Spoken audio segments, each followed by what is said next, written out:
Are you a vainglorious, haughty, arrogant, patronizing, immodest, conceited, egocentric, condescending, generationally privileged, passive-aggressive, self-important, self-opinionated, self-satisfied, blame-shifting, stick-up-your-butt narcissist?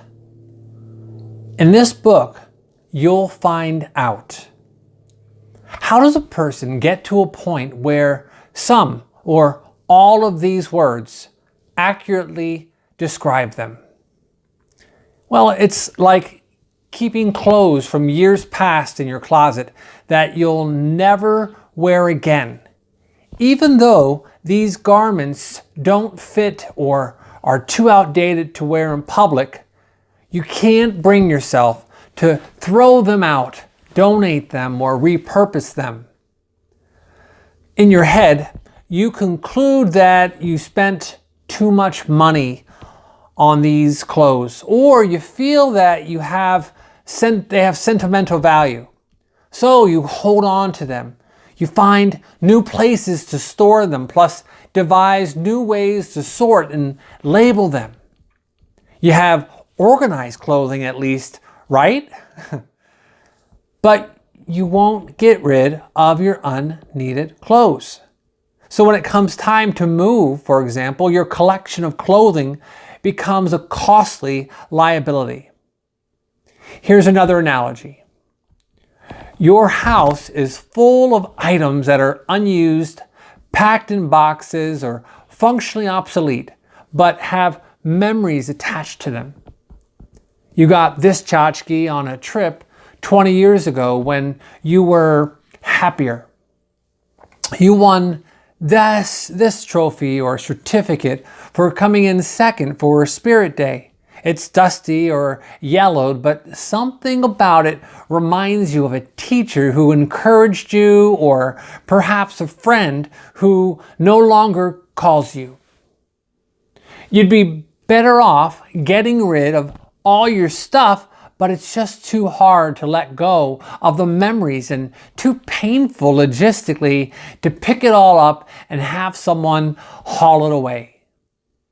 Similarly, imagine you have a garage or storage shed full of old tools that have seen better days. Broken blades and drill bits, frayed cords, burnt out bulbs and dead batteries, unstarted or unfinished projects relegated to dusty, dark corners, manuals for stuff you no longer have. There are tools that at some point served a useful function, things you once used to fix, improve, and build. Now, imagine these places packed with shelves of your ideas about the world, about work and people. On the ledge to the left sits the box of pride. It contains all types of pride. The pride you take in winning promotions and being voted best so-and-so for 3 years running. It's also filled with pride in your nationality, your gender, your age, your degrees, your real-world smarts, and your intellect. Your box also contains the pride that you derive from your belongings and status. It's a massive box. You've managed to pack it with the cumulative pride and self-assurance derived from your tastes in politics, music, and technology providers. That box carries the satisfaction that you derive from your abilities.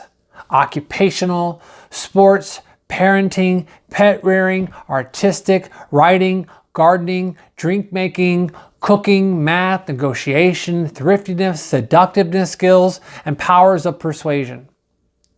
Your box of pride becomes immovable because it bulges with the pride that you take from being better, more right, more enlightened, more selfless, more politically correct, and more forgiving than other people.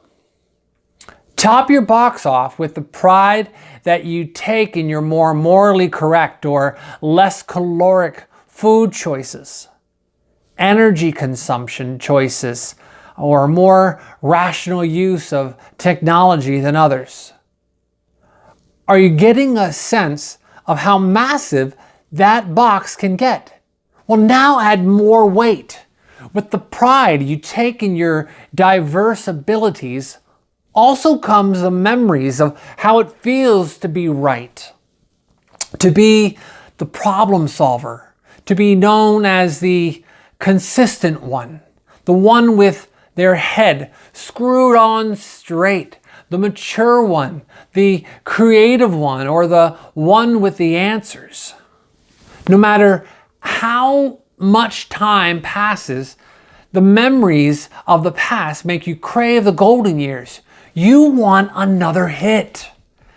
So you try to keep things the way they were when you were able to bask in the glow of your reputation and abilities.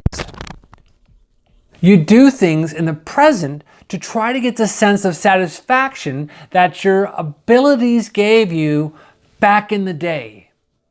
Perhaps you actively or passively prevent people from taking the spotlight, or you create rules that force people to include you in every decision.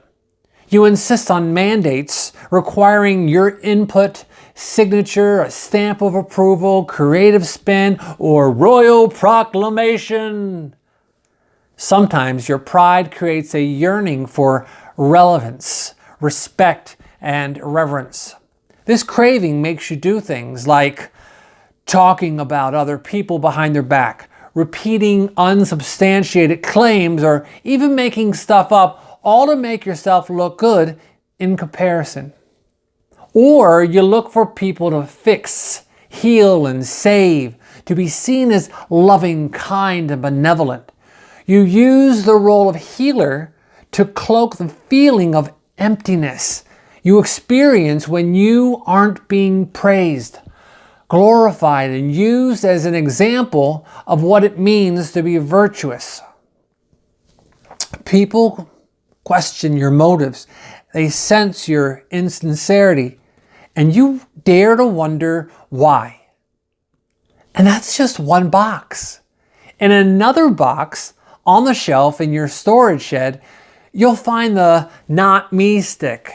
The not me stick formed from all the times you've refused to hold yourself accountable for your mistakes. To be clear, the issue here isn't about being human and about messing up. Mistakes and failure happen, and we learn from them. They make us stronger and wiser. The thing that weighs you down is the history of denial. Every time you shun responsibility for messing up or shift the blame to someone else or something else, when you know that you were the one who perpetuated the failure, the not me stick lengthens along with its gravity. Perhaps your parents told you how perfect you were as a child. Unfortunately, you believed them, and as a result, refused to see that you can and will fumble on occasion.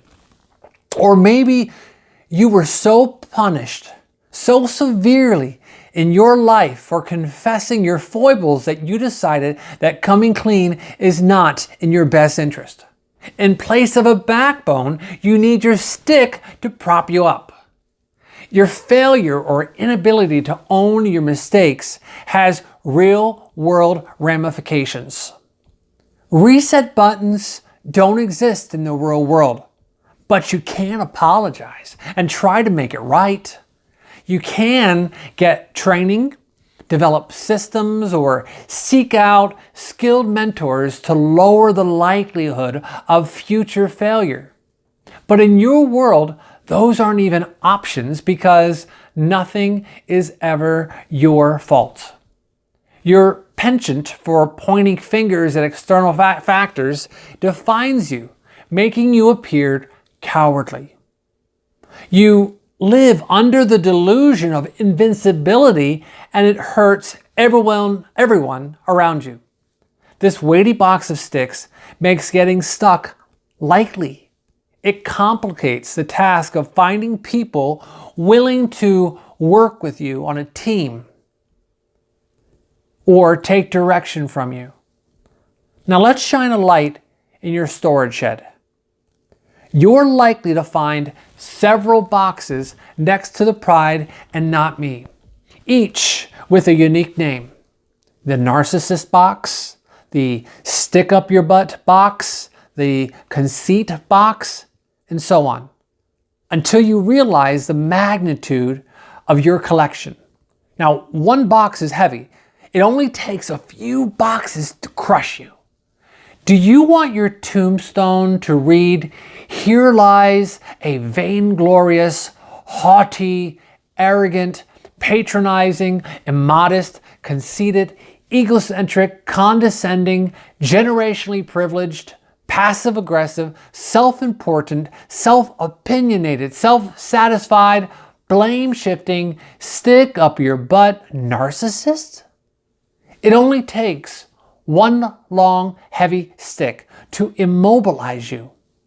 Even when presented with an alternative, some people become too stuck to move.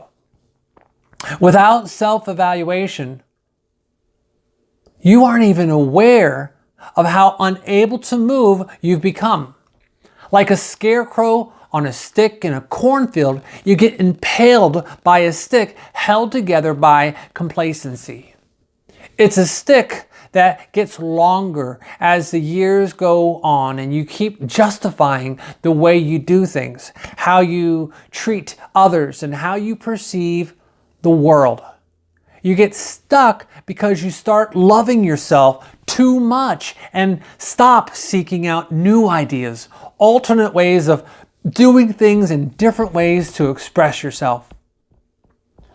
When you get stuck, you end up loathing, even attacking anyone or anything that challenges the cement of self-satisfaction poured around your feet. You become incapacitated by fear and outdated thinking. You freeze in place, held still by the fear that your poorly constructed legacy will unravel. Meanwhile, the people that you care about either move on or you get stuck in unhealthy relationships. The companies that you work at either advance without you because you are let go, phased out, replaced, or quarantined to a dead-end position, or your organizations fail in part because the people you work with are just as stuck as you are. People say that you can't manage what you can't measure. Well, if you can't shine a light on the boxes in your storage shed and see them for what they are, then how can you expect to move forward? Too Stuck to Move is designed to help you regain your freedom, to move around and lighten the load. I'm always working on myself. I know what it feels like to be boxed in by your own inflated sense of self-worth and the pain of trying to prune back pride that should never have been allowed to grow so freely to begin with. Now, in the process, you'll learn how not to be a vainglorious, haughty, arrogant, patronizing, immodest, conceited, egocentric, condescending, generationally privileged, passive-aggressive, self-important, self-opinionated, self-satisfied, blame-shifting, stick-up-your-butt narcissist. As a writer, corporate trainer, and facilitator, I've been fortunate to speak at companies in every state in the US and every province in Canada. That experience has given me a unique insight into the most common obstacles dealt with at work and home. That's why I created the Stick Survey. I wanted to give audiences, readers, and myself a measurable way to assess their beliefs and values and to identify patterns that cause adverse outcomes. As extreme as some of the words mentioned in this video or in the book might seem, they are actually a nicer set of descriptors than what you may be more accustomed to being called. Answer just 40 statements and scenarios, and you're on your way to changing the least flattering aspects of yourself. Whether your goal is surviving change, getting people to work together, or dealing with the negativity prevalent in the workplace, the reality is the same. We can't change others. We can only change ourselves. I've had the opportunity to personally give the STICK survey to thousands of men and women across North America.